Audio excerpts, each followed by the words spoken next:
하나님의 말씀 출애굽기 1장 15절로 21절을 우리 다 같이 한 음성으로 합독을 합니다. 15절을 먼저 읽겠습니다. 시작. 애굽 왕이 히브리 산파 시프라라 하는 사람과 부하라 하는 사람에게 말하여 이르되 너희는 히브리 여인을 위하여 해산을 도울 때 그 자리를 살펴서 아들이거든 그를 죽이고 딸이거든 살려두라. 그러나 산파들이 하나님을 두려워하여 애굽 왕의 명령을 어기고 남자아이들을 살린지라. 애굽 왕이 산파를 불러 그들에게 이르되 너희가 어찌하여 이같이 남자아이들을 살렸느냐. 산파가 바로에게 대답하되 히브리 여인은 애굽 여인과 같지 아니하고 건장하여 산파가 그들에게 이르기 전에 해산하였더이다 하며 하나님이 그 산파들에게 은혜를 베푸시니 그 백성은 번성하고 매우 강해지니라.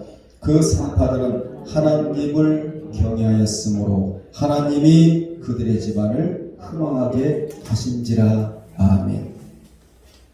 21절에서 제목이 나오는데 그 제목이 뭐냐? 집안을 흥왕하게 하신지라 라는 제목으로 우리 함께 은혜를 나누면서 올 한 해 동안에 우리 가정의 흥왕의 복, 이걸 아사의 복이라고 말하는데 복 중에 흥왕의 복이 어마어마한 복이거든요. 이 복이 우리의 가정에 있기를 원한다고 영적인 욕심을 내시면서 기도하는 마음으로 말씀을 경청하시기를 바랍니다. 본문은 신앙에 따른 산파들의 집안이 흥왕의 복을 받았다는 내용입니다. 하나님은 신앙의 분량에 따라서 복을 주시는데 신앙이 크면 큰 대로 주시고 신앙이 작으면 작은 대로 주신 분이 하나님이에요. 본문의 배경은 8절로 14절에 두고 있는데 이 배경을 우리가 먼저 알아야 됩니다. 당시 이스라엘 백성들이 젖과 꿀이 흐르는 가나안을 가야 한다는 정신을 잊고 이 정신이 최고의 정신이에요. 내가 앞으로 가나안에 간다, 천국에 간다는 정신, 이 정신을 우리는 바짝 차리고 살아야 됩니다. 그런데 이 정신을 잃었다는 것입니다. 당시 이스라엘 백성들이 이 정신을 잊고 육신적으로 너무나 살기 좋은 고센 땅에 흠뻑 취해 살겠다고 하자 하나님께서는 이들이 고센을 떠나 가나안으로 가도록 하기 위한 하나님의 섭리가 8절로 14절에 흐르고 있는 것입니다. 그렇다면 왜 이스라엘 백성들이 고센을 떠나지 않았는가?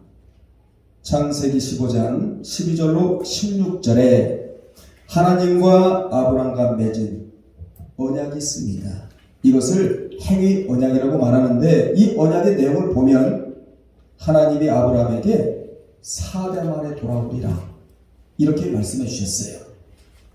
1대를 100년으로 보면 이스라엘 백성들이 고센 땅에 살다가 400년 만에 돌아와야만 했습니다. 그런데 너무나 거기가 살기가 좋은 거예요. 물이 있어요. 목축하기 좋아요. 경치도 좋아요. 사람이 육신으로 살기에 최적합한 곳이라서 이들이 가나안 정신을 잊어버리고 거기에 취해 살다 보니까 이 30년 동안에 온갖 고역과 어려움을 당해야만 했다는 것입니다. 그들이 언약을 잊은 채 육신을 위해 목축하기에 알맞고 애굽의 국공신인 요셉의 후광으로 대접을 받고 살다 보니 하나님의 언약을 잊고 살았다는 것입니다.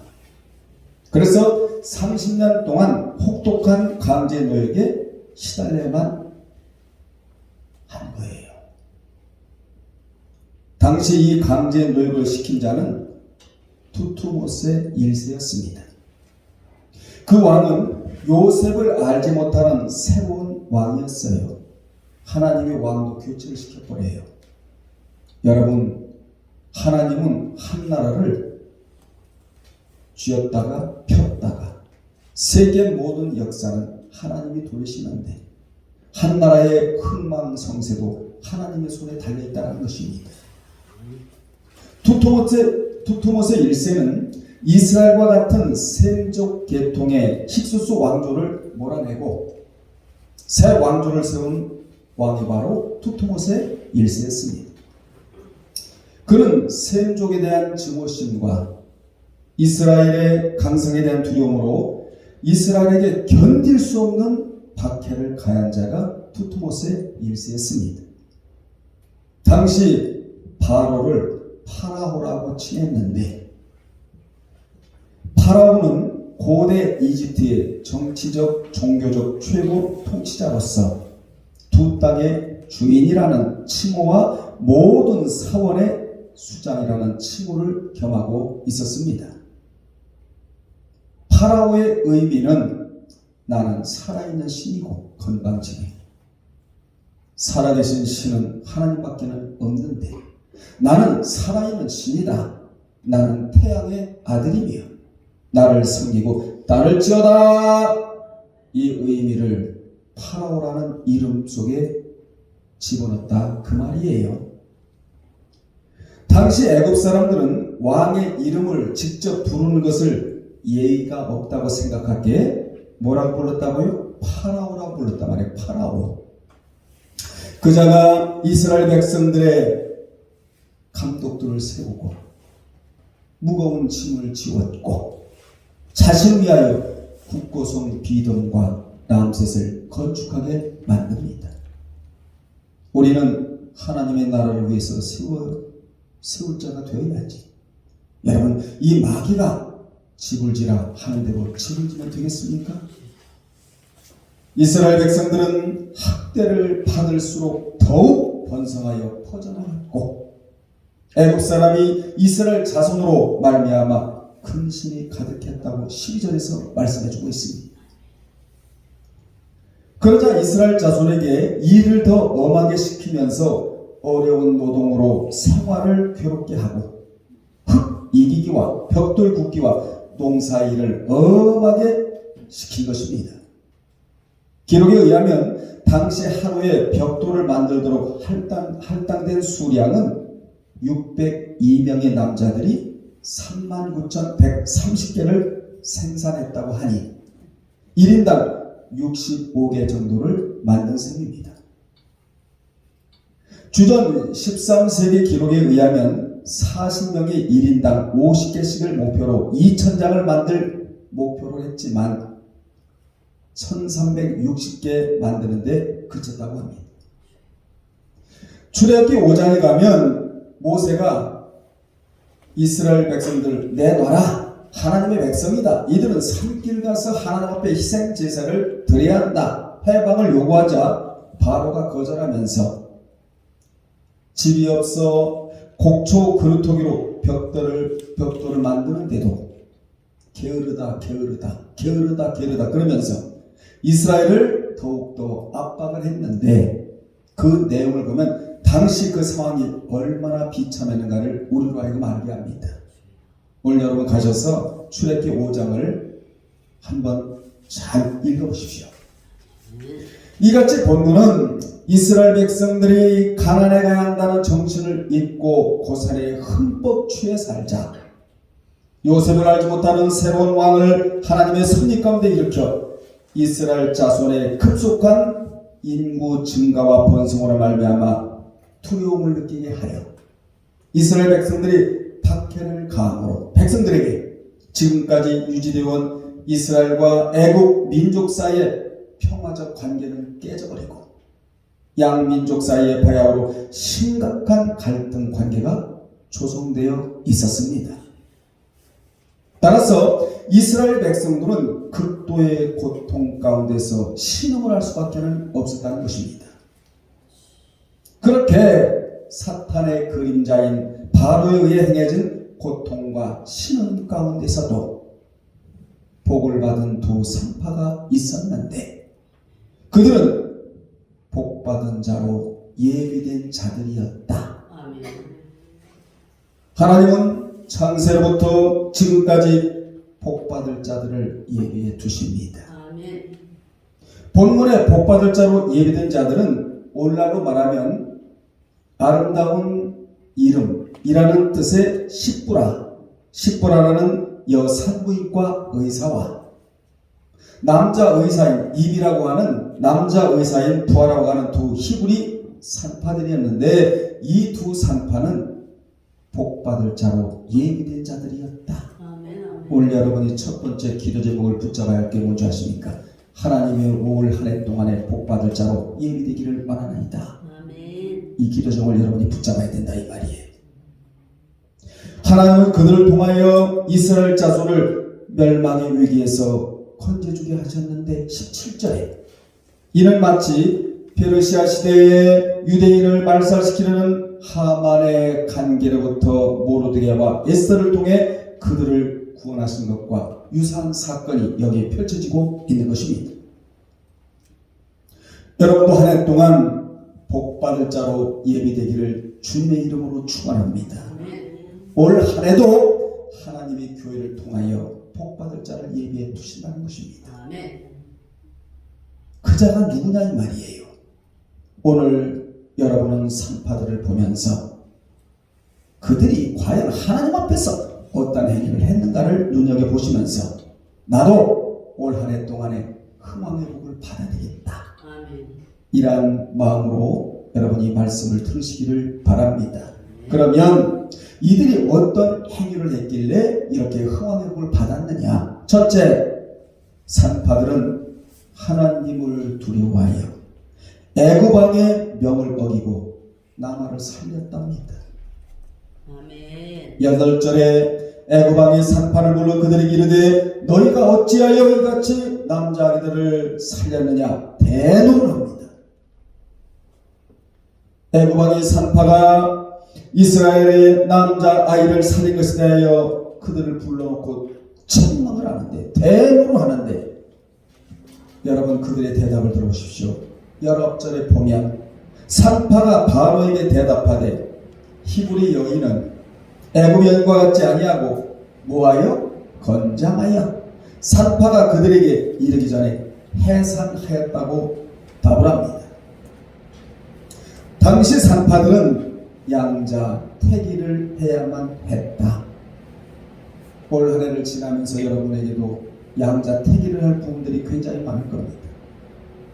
예배를 드려야 돼 말아야 돼, 기도를 해야 돼 말아야 돼, 영적인 계획을 세워야 돼 말아야 돼, 이런 마음의 갈등이 우리 안에서 싹틀 수가 있다는 것입니다. 이때 우리는 이 산파들의 신앙을 보면서 하나님 앞에 나아가는 발걸음에 그 무엇이 제동을 걸지 아니하도록 오늘도 해치고 밀치고 환경을 이겨나가면서 살아계신 하나님 앞에 나오기를 주의 이름으로 축원합니다. 만약 애굽 왕의 명령을 거부하면 목숨을 잃게 되고 하나님의 명령을 거부하면 살인죄를 범하게 되는 지금 위기가 찾아온 거예요. 이 산파들은 직분적으로 보면 아이를 순산하도록 돕고 낳은 아이를 살려야 옳았어요. 여러분 그렇잖아요. 의사하고 목사는 죽은 자 위에서 있는 자들이 아니라 살아있는 자 위에서 있는 존재들이 목사와 의사잖아요. 그러니까 아기를 낳으면 순산하도록 돕고 아기를 살려야 직분적으로 맞았다는 것입니다. 하지만 왕명 앞에서는 그 직분과는 상관이 없었다. 산파들은 세상 왕의 명령보다 하나님의 명령이 더 중요하다는 것을 알았다는 것입니다. 세상 왕보다 만왕의 왕이시며 만주의 주이신 하나님이 더 중요한 분임을 알았다는 것입니다. 그렇습니다. 세상 잡신보다 살아계신 하나님이 더 귀하고 지상의 땅보다 천국이 더 귀하잖아요. 세상의 모든 소설책보다 하나님의 떡 얼굴인 성경이 더 귀하잖아요. 여러분의 생각보다 기도가 앞서는 게 중요하잖아요. 세상적인 공간보다 하나님의 임재가 있는 교회가 더 중요하잖아요. 이러한 사상이 이들에게 있었다는 것입니다. 그들의 눈에는 보이는 세상 왕보다 보이지 않는 만왕의 왕을 더 두려워했다는 것이죠. 그렇습니다. 잠언 29장 25절에 보면 사람을 두려워하면 올무에 걸리거니와 여호와를 의지하면 안전하리라. 우리는 사람이나 사탄이나 마귀나 귀신을 두려움의 대상으로 여기지 말고 오직 하나님만 두려움의 대상으로 여기기를 주의 이름으로 축원합니다. 모세도 보이는 바로를 의식했더라면 출애굽운동하지 못했어요. 그러나 그도 보이는 세상 왕보다 눈에 보이진 않지만 스스로 계시고 살아계시고 영존하시고 온 우주 만물을 통치하시는 하나님을 두려워했기에 그 위대한 일을 할 수가 있었던 것입니다. 당시 애굽왕 바로는 히브리 말살 정책의 일환으로 히브리 산파에게 새로 출생하는 히브리 남아를 하나도 남기지 말고 살해하도록 명령을 내렸어요. 이러한 바로의 명령은 당시 절대 군주국가에 있던 애굽에서 그 명령을 어길 시는 목숨을 부지할 수가 없었습니다. 왜냐? 살아있는 신이니까. 그럼에도 불구하고 그 산파들은 바로의 명령을 어기고 히브리 남아들을 살렸는데 그들은 남자를 죽이게 되면 이스라엘 자손의 생명 계대가 끊기게 되므로 이스라엘이 망한다는 것을 알았어요. 여러분, 한 사람이 무너지면 생명 계대가 끊어져 버립니다. 왜 내가 신앙으로 서 있어야 되느냐? 왜 내가 하나님의 사람이 되어야 되느냐? 왜 내가 성경의 사람이 되어야 하느냐?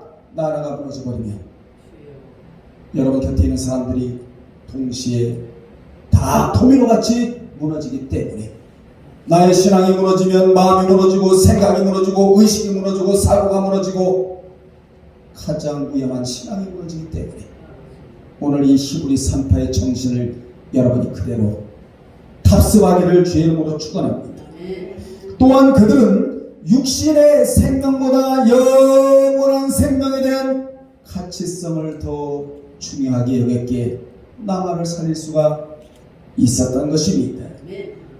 믿는 자는 육신의 생명보다 더 중요한 영원한 생명에 대한 가치성을 알고 우리가 신앙생활을 해야 됩니다.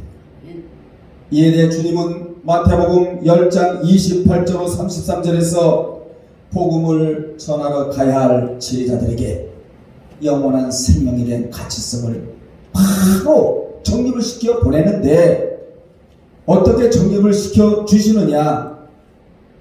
육신의 몸은 사탄이 죽여도 영혼은 능히 죽이지 못하는 핍박자들을 두려움의 대상으로 여기지 말고 몸과 영혼을 동시에 지옥에 멸할 수 있는 하나님을 두려움의 대상으로 여기라고 영원한 생명에 대한 가치성을 정확하게 정립해 주십니다. 여러분이 신앙생활 잘하기 원하십니까? 최고의 신앙자가 되기 원하십니까? 그리하려면 비결 하나가 있는데 마태 10장 28절을 살아있는 말씀으로 여러분이 붙잡으셔야 돼요. 사탄과 마귀는 몸은 죽일 수 있지만 영혼과 또 영원한 생명은 죽이지 못한다. 육신의 생명도 마음대로 사탄이 죽일 수가 없어요. 하나님의 허락하에 죽일 수가 있는 거예요. 참새 한 마리가 한 아싸울에 팔릴 수 없고 머리카락 하나까지라도 세신받으신 하나님의 주권 속에 전부 다 들어있다는 사실을 이 시간 기억하시길 바랍니다. 그러므로 오늘날 선한 싸움을 싸우는 우리에게 위로가 되는 말씀이 마태 10장 28절이고 이 말씀을 왜 붙잡아야 되느냐? 우리가 지상에서 영원한 생명이 있다는 사실을 마음속에 새기면서 지상에서 가장 예수를 잘 믿어야 될 자에게 이 말씀을 꼭 붙잡아야 하고 그리고 베드로전서 1장 17절을 붙잡으면 금상첨화예요. 무슨 일이 있다 할지라도 여러분은 마태 10장 28절과 베드로전서 1장 17절을 꼭 붙잡아야 되는데 베드로전서 1장 17절은 현세에서 행한 결과가 내세에서 심판으로 다가온다는 사실을 알라라는 말씀이에요. 이같이 산파는 자기의 육신의 생명을 내놓고 이스라엘을 번성케 하시려는 하나님의 뜻을 이루어 드렸다. 우리는 우리 마음대로, 우리 뜻대로, 우리 계획대로 살아가는 존재들이 아니고 하나님께서 말씀하신 그대로 살아가야 할 존재들이에요. 이를 하나님의 뜻을 이루는 자가 그렇게 표현을 하고 있는 겁니다. 그래서 우리는 살아가는 자가 아니고 살아드리는 자다. 아멘. 우리는 살아가는 자가 아니고 살아드리는 자인데 하나님이 우리에게 성경을 주시면서 요렇게 살아다오, 요렇게 살아주면 너희가 내 뜻을 이루는 자이고 요렇게 살아주면 내가 반드시 보답을 해줄게. 그것이 뭔 줄 아십니까? 마음의 평강의 복이고 물질의 복이고 천국에서는 상급이고 멸망이고 기업이고 불기시고 이렇게 돌아온다는 사실을 이 시간 기억하시기를 바랍니다. 두 번째, 산파들은 의로운 일에 죽기를 각오했답니다. 이런 내용이 본문에는 나오지 않지만 문맥 속에 그대로 흐르고 있잖아요. 실로 히브리 산파들은 하나님과 자신의 동정을 위해 죽기를 각오했대요. 여러분, 죽기를 각오한다면 못할 것이 무엇이 있겠습니까? 이와 유사한 경우를 살펴보면 에스더에게도 발견할 수가 있는데, 여러분, 에스더가 그냥 나온 게 아니에요. 모르드게 목사님이 에스더의 육신의 심장만 키워준 것이 아니고 영적 심장을 키워줬기 때문에 위대한 에스더가 한 시대를 주름잡게 되는 것입니다. 여러분, 신앙으로 길러진 자는 뭔가 해내요. 반드시 뭔가 해내요. 영적인 족적을 남기게 되는 것입니다. 호랑이는 죽어서 가죽을 남긴다는데 우리는 살아서 어떤 영적인 족적을 우리가 남겨야 될 거 아니겠어요? 그 권사님이, 그 집사님이, 그 전사님이, 그 강사님이 교회에 있었기에 교회가 활력 있고 교회가 건강하고 기도가 살아있었고 예배의 모습을 보였다라는 이런 모습을 보인다면 얼마나 복된 자이겠습니까? 따라합시다. 기도하기를 각오한 자에게는 응답을 복으로 받는다예요. 기도는 뭔 줄 아십니까? 내적인 에너지라고 말합니다. 우리에게 필요한 것이 뭔 줄 아세요? 내적인 에너지. 이게 기도고, 외적인 에너지가 있는데 이 외적인 에너지는 뭐냐면 하나님의 위로와 하나님의 말씀의 외적인 에너지예요. 이 두 가지를 가지고 우리가 하루를 건강하게 살아가고 있는 거예요. 여러분이 오늘을 살아가고 있는 이 모습이 어떤 모습이냐? 두 가지의 에너지가 나에게 들어왔다는 얘기예요. 기도는 안에서 밖으로 나가는 에너지이고, 기도가 내 안에서 밖으로 나갈 때는 능력이 터져나갈 때예요. 능력 앞에서 무릎 꿇지 않을 것이 무엇이겠습니까? 이게 나가고 하나님의 위로와 말씀이 밖에서 내 안으로 들어오면 이걸 외적인 에너지라고 말하는데, 우리는 감사하게도 내적인 에너지도 있고 외적인 에너지도 있습니까? 하루하루를 천국 갈 때까지 거뜬하게 이 세상을 이기면서 살아갈 수 있는 존재들이 됐다는 사실입니다. 그렇습니다. 교회 세우기를 각오한 자에게는 가정이 세워져요. 말씀대로 살기를 각오한 자에게는 물질의 복을 받습니다. 말씀 사모하기를 각오한 자에게는 나의 신앙을 굳건히 세울 수가 있는 것입니다. 이같이 믿는 자는 뭐가 중요하냐? 각오가 중요하다. 각오는 뭐죠? 앞으로 해야 할 일이나 당할 어려움 따위에 대하여 마음의 준비를 단단히 하는 것이 각오인데, 성경에 각오라는 단어가 여러 번 나오는 거 아니에요. 딱 한 번 나오는데 이 각오라는 단어가 누구에게 사용되느냐? 바울 자신이 사용을 했어요. 당시 바울은 예루살렘에 올라가면 죽는다고 에베소 장로들이 극구 만류하고 두로의 제자들이 극구 만류하고 아가보 선자라 하는 사람이 성령이 말씀하신다고 하면서 뭐라고 말한 줄 아십니까? 그것도 눈물을 흘리면서 예루살렘에 올라가지 말라고. 당신은 아직 젊잖소. 지금 예루살렘에 올라가면 죽을지도 모르고. 이 젊은 사람이 예루살렘에 올라가서 죽으면 되겠소? 크고 말리했단 말이었어요, 부류가. 그런데요, 바울은 나의 죽고 사는 문제는 내게 달린 게 아니라는 것이에요. 오직 죽게 달려있다. 그렇습니다. 생사화복권은 나에게 있는 것이 아니라 하나님께 달려있는 거예요. 그런데 성경에 보면 사명이 남아있는 자는 하나님이 불러가지 않아요. 아멘. 나는 죽고 사는 문제는 내가 할 바가 아니고, 나는 어제 죽게 받은 사명을 향해 결박과 죽을 것도 각오하고 올라간다고 하면서 이 각오라는 단어를 사도 바울이 사용합니다. 우리도 마귀를 이기고 세상을 이기고 산파들이 받은 복을 받겠다고 단단히 각오하는 한 해가 되어야 된다는 것입니다. 나의 결심 앞에 마귀는 무릎을 꿇어요. 나의 결단 앞에 이루어지지 않은 것은 없습니다.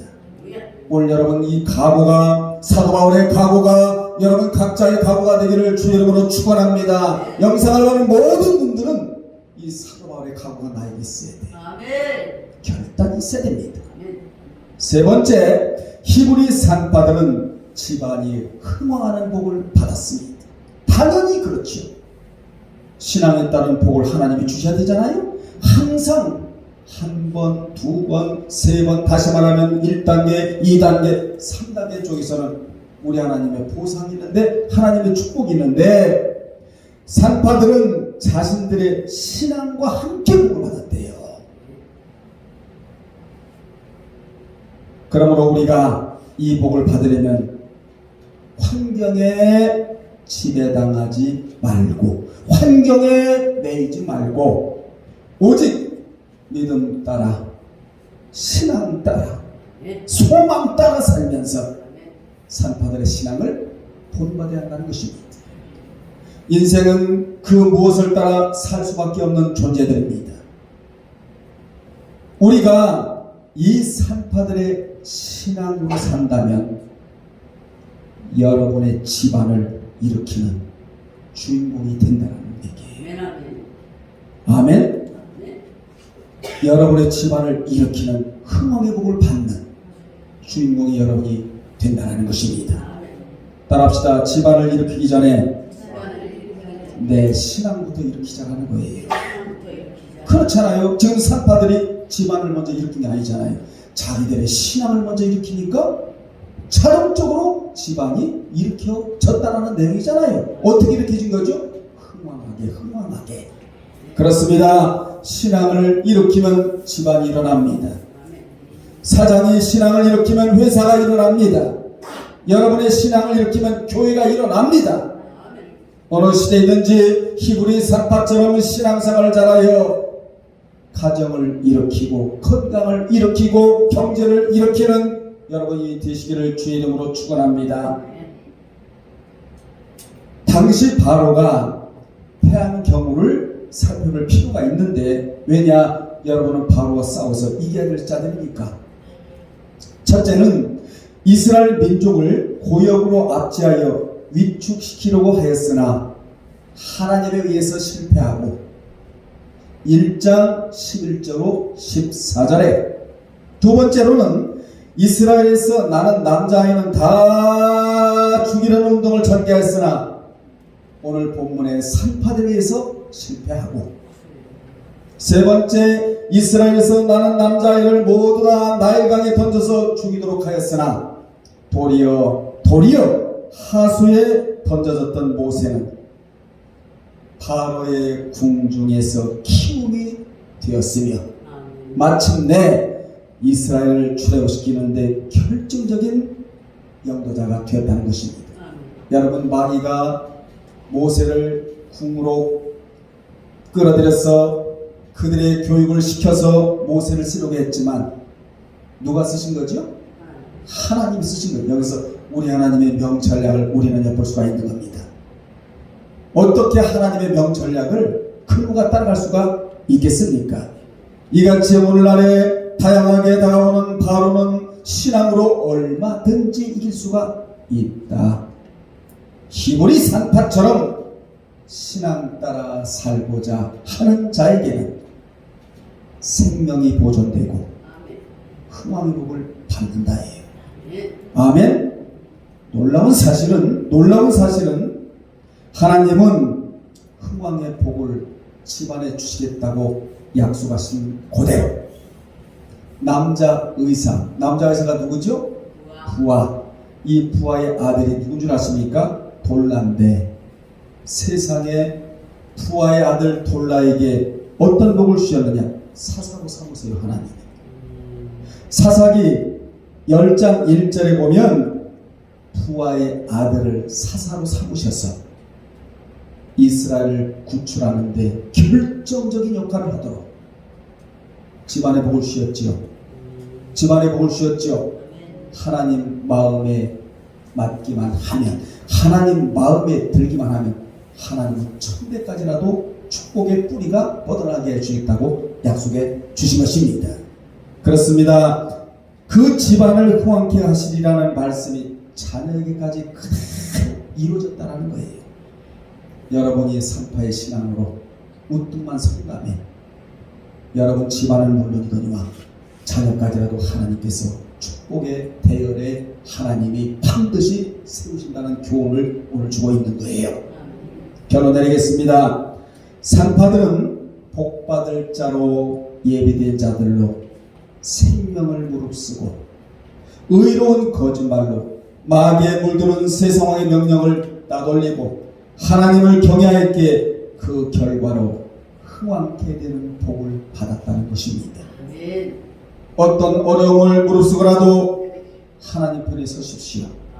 환경 편에 서지 마십시오.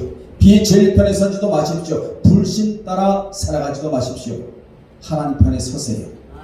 어떤 어려움이 있다 할지라도 하나님 편에 서기만 하면 하나님은 하나님 편에 서 있는 자를 붙잡고 쓰시는 하나님이에요. 아멘. 시편 15편 13절대로 말하면 누구든지 여호와를 경외하는 자에게 복을 주겠다는 말씀처럼 이 산파들이 여호와를 뭐 했다죠? 깔봤대요? 경외했대잖아요. 그래서 하나님이 그 복을 주신 것입니다. 끝으로 올 한 해도 여러분에게 이 산파 같은 신앙이 여러분에게 있어서 이 산파의 신앙을 여러분이 견지하셔서 여러분의 집안이 어떻게 해요? 흥왕케. 따라합시다. 흥왕케 되는 복을 받아 누리시기를 주님의 이름으로 축원합니다. 기도하겠습니다. 살아계신 하나님, 오늘 본문에 이 두 산파들의 신앙을 본받고 이 신앙을 나의 신앙으로 삼아 가정을 세우는 위대한 자들이 되게 도와 주옵소서.